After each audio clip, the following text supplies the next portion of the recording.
Sophie Sergie was a student at the University of Alaska Fairbanks. In 1993, she went to stay with a friend who lived in a dormitory on campus. On the night of April 25, 1993, she was last seen when she went out to smoke a cigarette. Her friend suggested she smoke near exhaust vents in the women's shower room to avoid the cold outside. But after that, Sophie disappeared. Her body was found the next day in a bathtub in the shower room by janitors. Sophie had been R-word, shot in the head, and stabbed multiple times. I apologize for the censorship, but YouTube hasn't been suggesting my videos at all, and I have had to self-censor. The case stymied investigators for more than 2 decades, until a DNA match using genetic genealogy tracing led them to the perpetrator. The tragic murder of Sophie Sergie left a profound impact on her family and friends, who waited for over 26 years for justice to be served. Her mother passed away in 2021 before the trial, having lived with the pain of losing her daughter for so long. Finally, after years of waiting, Sophie's family and the community received some closure with the conviction and sentencing of the perpetrator. Join us as we delve into the tragic and fascinating story of Sophie Sergie's murder. Before we go further, please give the video a like. That really helps with the algorithm. I apologize for putting this in the middle of the video, but the channel has stopped growing recently. The University of Alaska has 3 main campuses, including the University of Alaska Fairbanks, which had a student enrollment of 10,500 in 1993.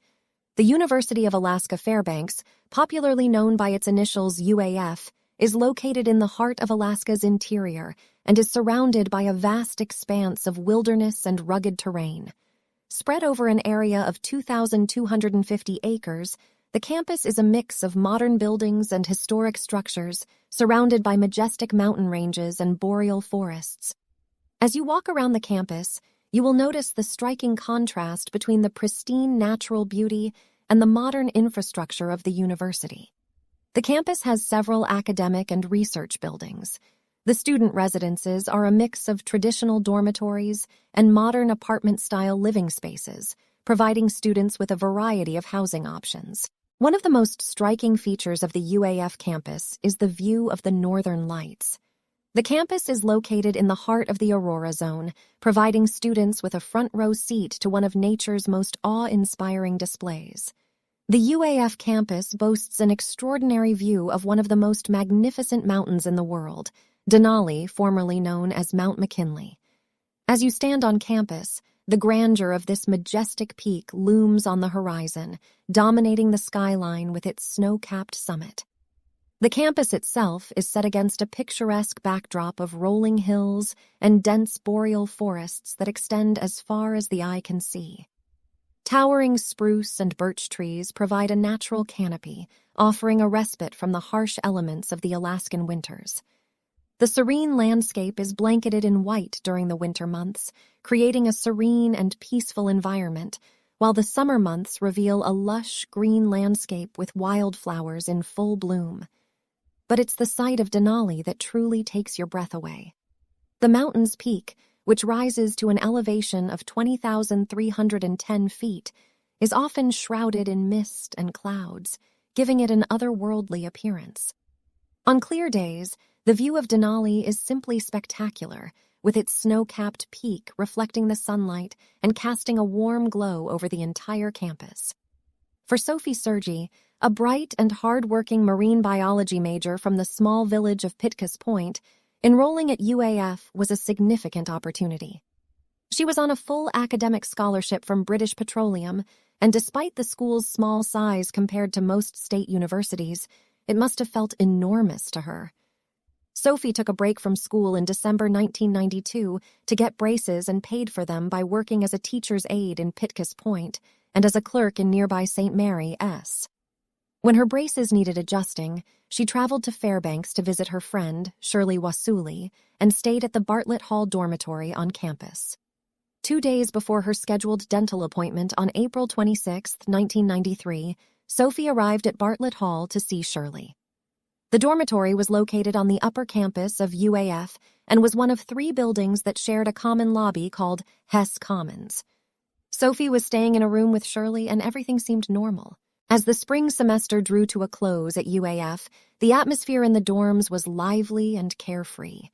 With the dark winter long gone, students could be seen lounging outside, soaking up the warm sun and enjoying some downtime before summer break.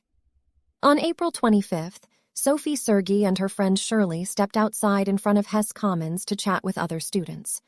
Later, they retreated to Shirley's room, where they watched a movie until after midnight. Shirley left to stay the night with her boyfriend, leaving Sophie alone in the dorm room. The last sighting of Sophie alive was shortly after midnight in front of Hess Commons. She was seen chatting and smoking a cigarette with a group of people, wearing a brightly striped sweater. A photo captured Sophie's radiant smile as she danced with joy, unaware that this would be the last moment she would be seen alive. In the early morning hours of April 26th, Sophie was found brutally murdered in the bathtub of a women's restroom on the second floor of Bartlett Hall. She had been shot, stabbed, and assaulted. An investigation immediately began. The tragic and brutal murder of Sophie Sergie sent shockwaves throughout the University of Alaska Fairbanks campus in April 1993. Sophie's friend Shirley returned to their dorm room to find the door unlocked and Sophie missing. Initially, Shirley assumed that Sophie was taking a long shower, but soon realized she had not slept in her bed. She had no idea about the gruesome tragedy that had befallen her friend. Sophie's body was discovered the following day in a private room in Bartlett Hall by a janitor. Her pants were pulled down, and she had been stabbed multiple times in the face before being shot in the back of the head. The time of her death was estimated to be between 1 a.m. and 5 a.m. that morning, and her body had been in the tub for up to 13 hours before being discovered.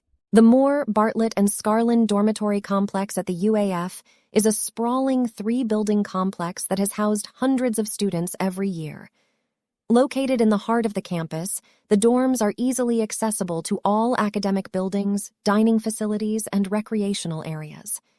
The exterior of the buildings has an unassuming brick facade, but once inside, the dorms are bustling with activity and energy. The common areas of each dorm are alive with students socializing, playing games, and studying. The hallways are lined with doors leading to student rooms, many of which are decorated with posters and other personal touches. The rooms themselves are small but cozy, offering just enough space for a bed, desk, and a few personal belongings. The sounds of music and laughter echo throughout the complex, making it clear that this is a place where students come to live and learn together. Outside the dorms, a large courtyard provides a space for students to gather and relax in the warm Alaskan sun. The area is dotted with benches and picnic tables, perfect for enjoying a meal or studying in the fresh air. As evening falls, the courtyard becomes a popular spot for bonfires and impromptu gatherings. Sophie's case and the congenial atmosphere of the dorms presented significant challenges for detectives, as the dormitory complex had limited security, allowing both students and non-students to move freely between dorms and floors. Furthermore, the murder occurred towards the end of the spring semester, when students were leaving for the summer and potentially forever. At the time of the murder, over 670 students lived within the Moore, Bartlett, and Scarland dormitory complex, in addition to non-residents who might have been visiting the area. The murder of Sophie Sergie was a brutal and senseless crime that left detectives stumped for years. The investigation began immediately after her body was found in the Bartlett Hall dormitory bathroom at the University of Alaska Fairbanks. Detectives swarmed the building, questioned residents, and carefully searched the tiled floor of the bathroom where Sophie had been found. They collected fibers, hairs, and other physical evidence, as well as semen from Sophie.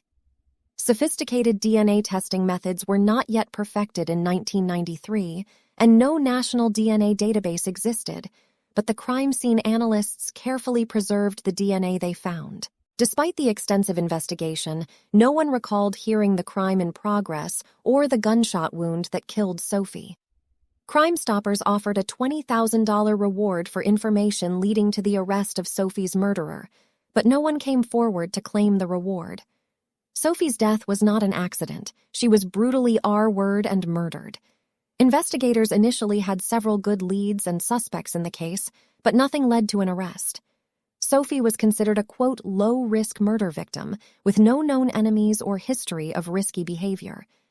In April 1994, Sophie's mother sued the University of Alaska for $4 million, alleging poor security in Bartlett Hall led to the death of her daughter. The civil suit hampered the criminal investigation because the state was forced to release critical information law enforcement did not yet want to release to the public.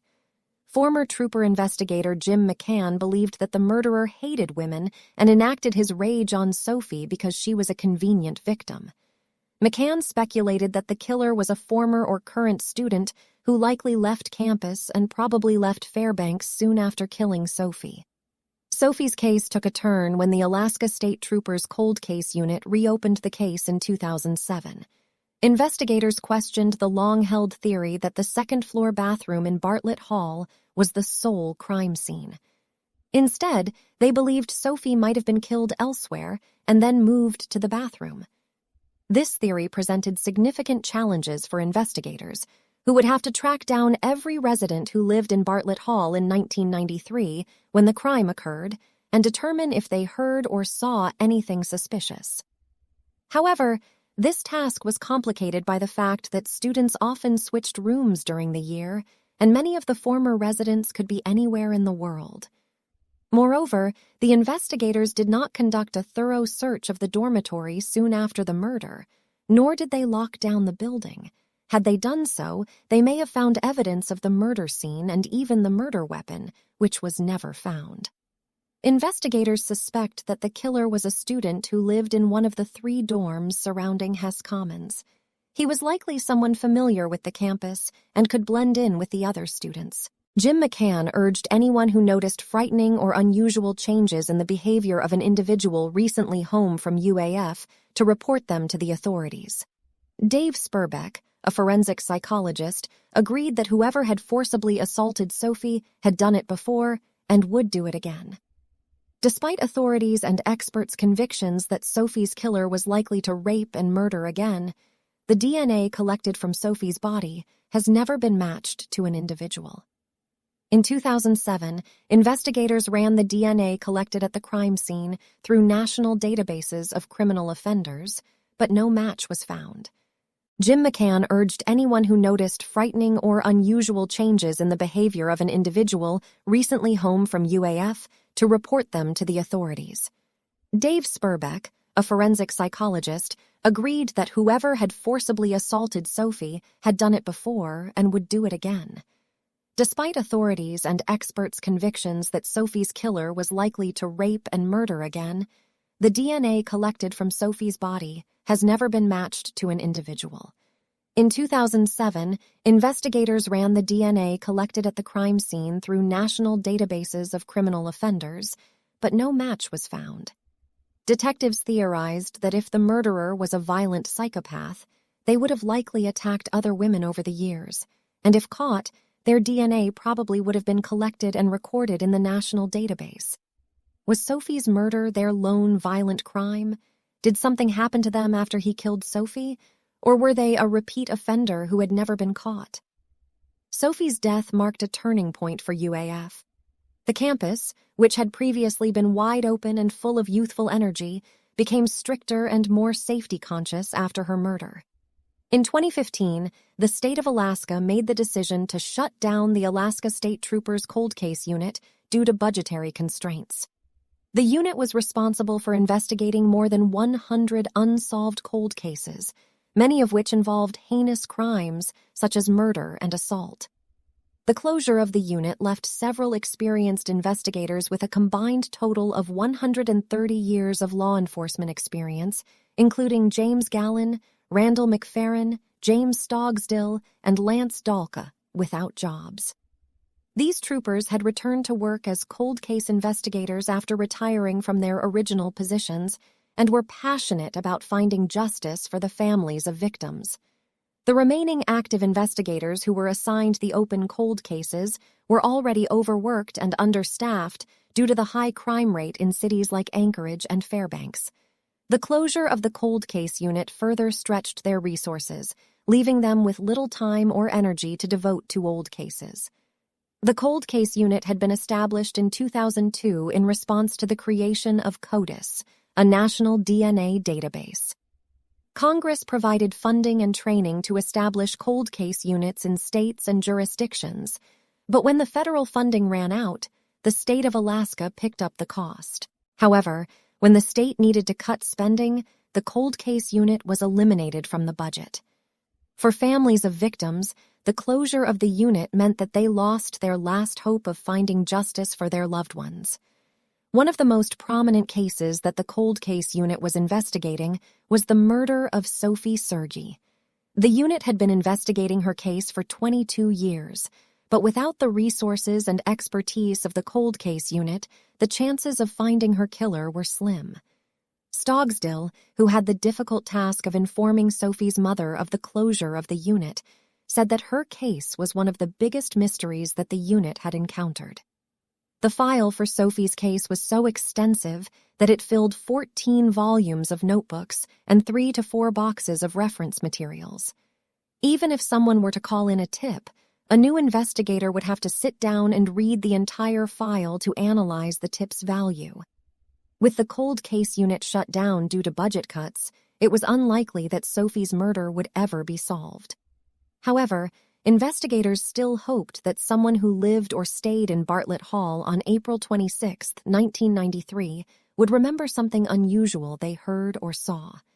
They urged anyone with information to come forward, as one small piece of information could be all they needed to solve the case and bring justice for Sophie.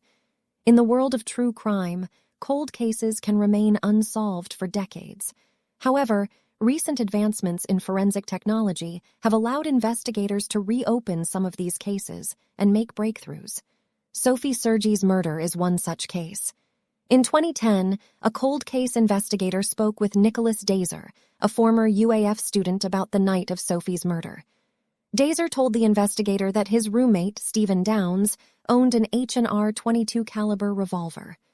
Unfortunately, with little else to go on, the case went cold again. In 2018, after the successful apprehension of the Golden State Killer through familial DNA matching, Alaska state troopers decided to try the same method with Sophie's case.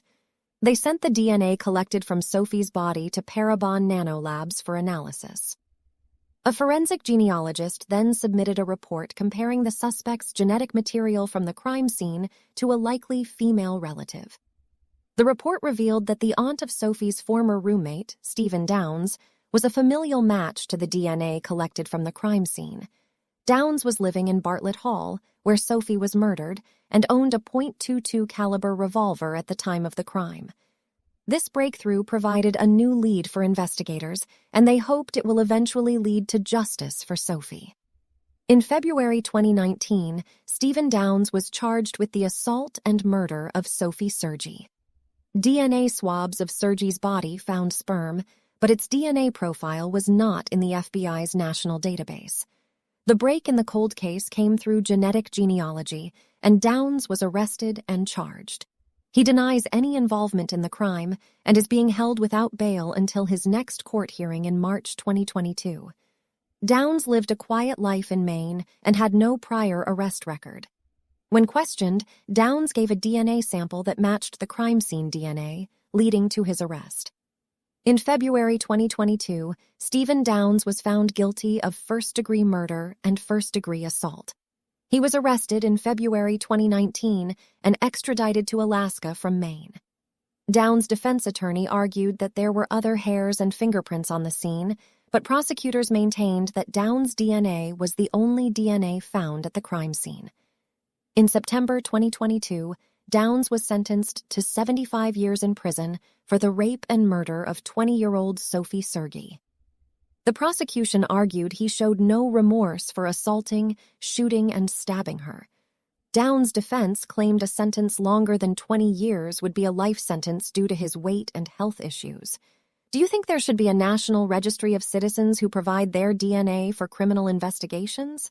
In your view, would this infringe on personal liberty? Let me know in the comments below. I would love to hear what you have to say. Till next time. Signing off. This has been Christina.